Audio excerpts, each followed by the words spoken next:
reign of Queen Victoria saw the birth of the modern world. In Britain, in the first half of the 19th century, a force was unleashed that would topple dynasties and change the life of almost every human on the planet. Steam was the genie of the modern age, and it was the British who let it out of the bottle. It would make their small island the workshop of the world. They would build railways and steamships to span the globe, and they would forge the weapons to rule it. But as they sent their explorers and armies to the far corners of the earth, they would face a greater challenge than impassable rapids and hostile natives. That challenge was whether to use their power for good or for evil, to improve the world or to merely subjugate it. The struggle over how to use their power would divide the most famous names of the Victorian age. Missionaries like David Livingstone, engineers like Isambard Kingdom Brunel, warrior heroes like Gordon of Khartoum, writers like Charles Dickens, and statesmen like William Ewart Gladstone and Benjamin Disraeli. And it would confront Victoria herself with a revolution, industrial, social, and finally political, a revolution that threatened her heritage, her throne, and her life itself.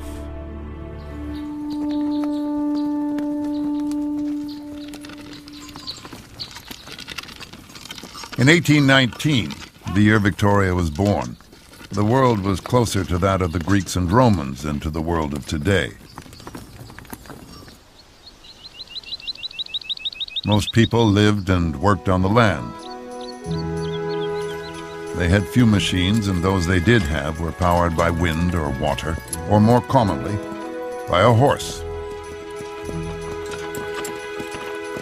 The great shire horses of Old England cleared the land, plowed the fields, and hauled their produce to market. Horsepower established the limit of speed, and the fastest means of public transport was the horse-drawn coach.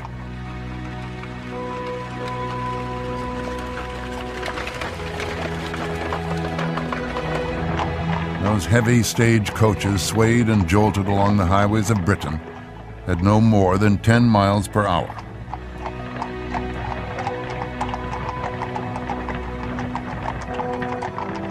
In the 1830s, they were much used by a young journalist, Charles Dickens, who compared the experience to being broken alive on the torturer's wheel.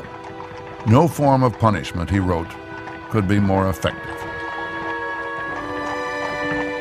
But all that was about to change.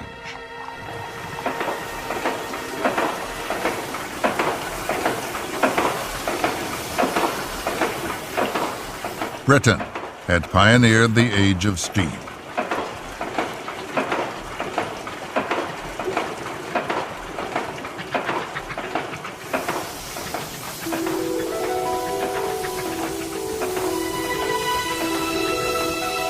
The first steam locomotives heralded a revolution that would give Britain a decisive lead over her trading rivals, but shake its social and political stability to the core.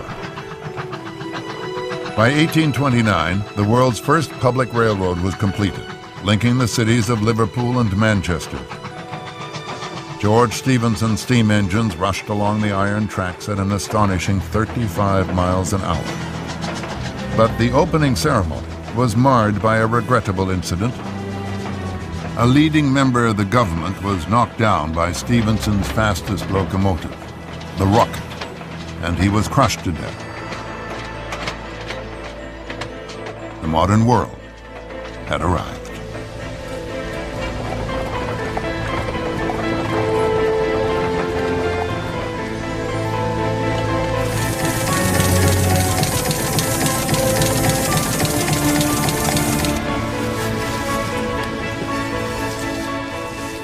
Giant machines driven by steam were changing a way of life that had endured for centuries. But there was a dark side to this vision of power and progress that was obscured by the promise of rich rewards.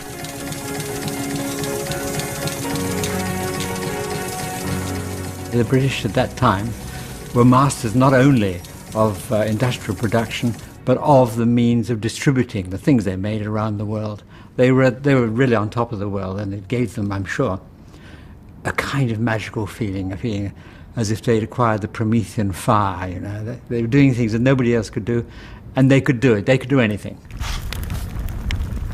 In Greek mythology, Prometheus brought mankind the gift of fire. If the British felt that the gods had brought them a gift of that magnitude, they soon found that it came at a terrible price. Social upheaval, physical hardship, and a desperate squalor that turned parts of this green and pleasant land into a living hell. There is this view that the economy gets richer, everybody should get richer.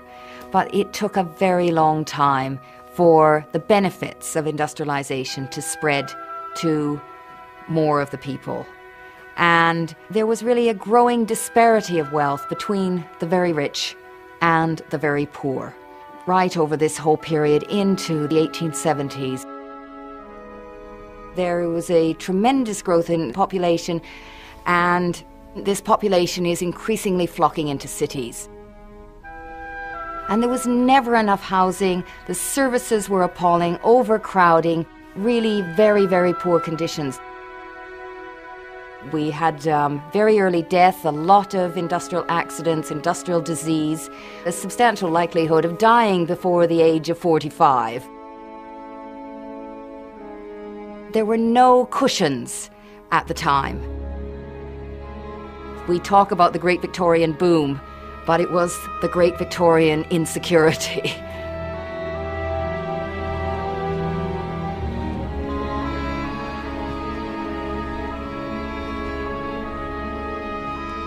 This was the boom or bust, rich and poor, dynamic and insecure world that Victoria inherited when, at the age of 18, she emerged from the luxurious cocoon of her palace to be crowned the Queen of England.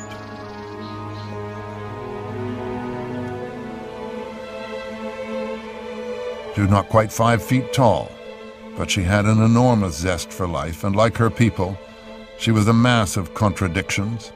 She ate greedily and worried about her weight, loved horse riding, loathed exercise, was described as stubborn and bad-tempered, kind and generous.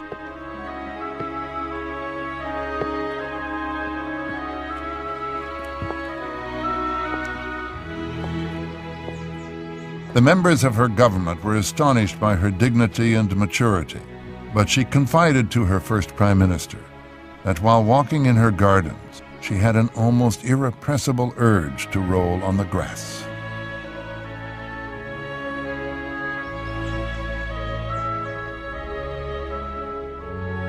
Many, including the writer Thomas Carlyle, thought she would be overwhelmed by the forces that were raging outside her palace walls.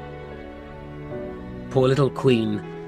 She is at an age at which a girl can hardly be trusted to choose a bonnet for herself. Yet a task is laid upon her from which an archangel might shrink.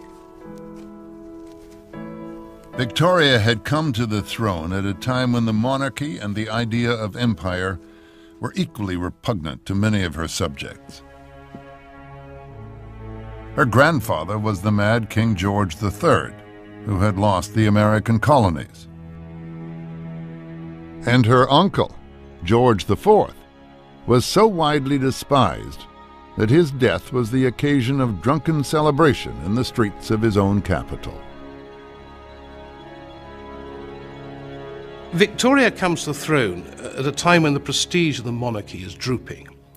Her two uncles, George IV and William IV, louche, heavy-drinking womanizers, not, if you like, in touch with their people. She comes to the throne, I think, aware that she's got to try and rescue the monarchy. She's got to make it a Christian monarchy. She is a deeply religious woman, and she sees herself as a Christian ruler over a Christian people, as a benevolent squire might look after his peasants.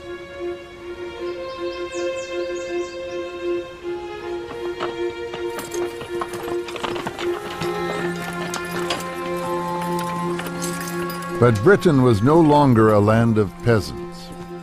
Victoria's subjects were leaving the farm for the factory. They were leaving their country cottages for the city slums. Britain was in the throes of the first industrial revolution in world history.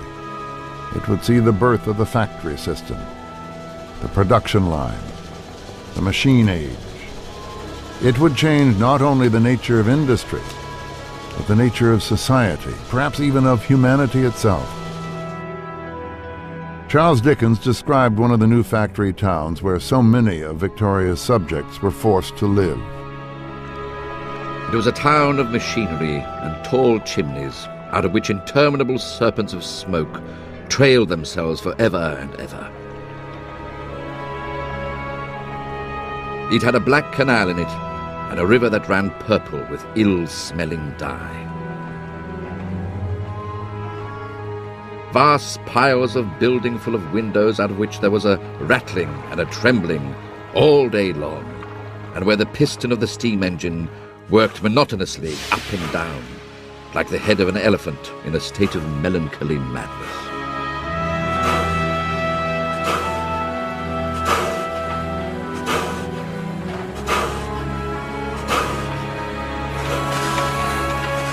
This was a world far removed from that of the young queen, with her palaces and her servants. What could she know of the people who lived in such towns, or of the machines that now ruled their daily lives? All went in and out at the same hours, with the same sound upon the same pavements, to do the same work. Every day was the same as yesterday and tomorrow, and every year the counterpart of the last and the next. Once on a journey through this industrial heartland, the Queen caught a rare glimpse of this other world. She recoiled in shock and horror. It is another world. In the midst of so much wealth, there seems to be nothing but chimneys, flaring furnaces with wretched cottages around them. Add to this a thick and black atmosphere, and you have but a first impression of the life which a third of my poor subjects are forced to lead.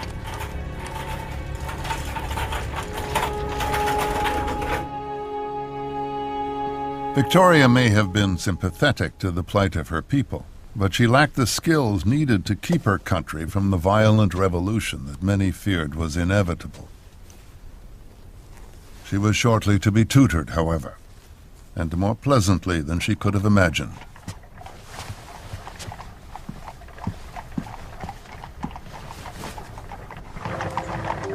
When she was 20, a suitor was presented for Victoria's approval, her German cousin, Prince Albert of Saxe-Coburg.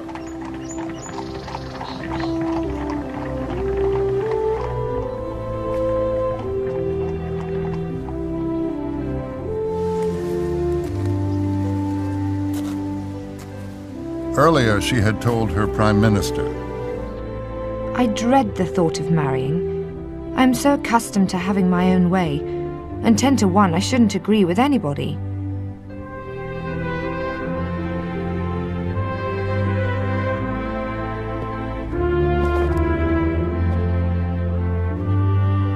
Now she formed a different view.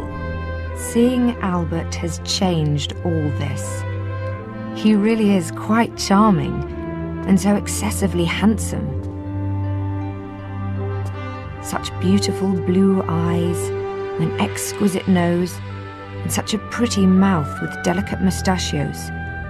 A beautiful figure, broad shoulders and a fine waist.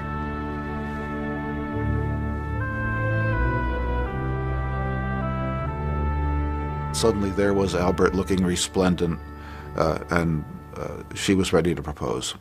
And she did the next day. She had to propose because she was the sovereign. And of course Albert was prepared for this and ready to say yes. Suddenly he was being offered the job of consort to the greatest queen in the world. It was a job any man in his situation would look for. And he was unemployed. That challenge was whether to use their power for good or for evil, to improve the world or to merely subjugate it. The struggle over how to use their power would divide the most famous names of the Victorian age. Missionaries like David Livingstone, engineers like Isambard Kingdom Brunel, warrior heroes like Gordon of Khartoum, writers like Charles Dickens, and statesmen like William Ewart Gladstone and Benjamin Disraeli. And it would confront Victoria herself with a revolution, industrial, social, and finally political, a revolution that threatened her heritage. In the first half of the 19th century, a force was unleashed that would topple dynasties and change the life of almost every human on the planet. Steam was the genie of the modern age, and it was the British who let it out of the bottle. It would make their small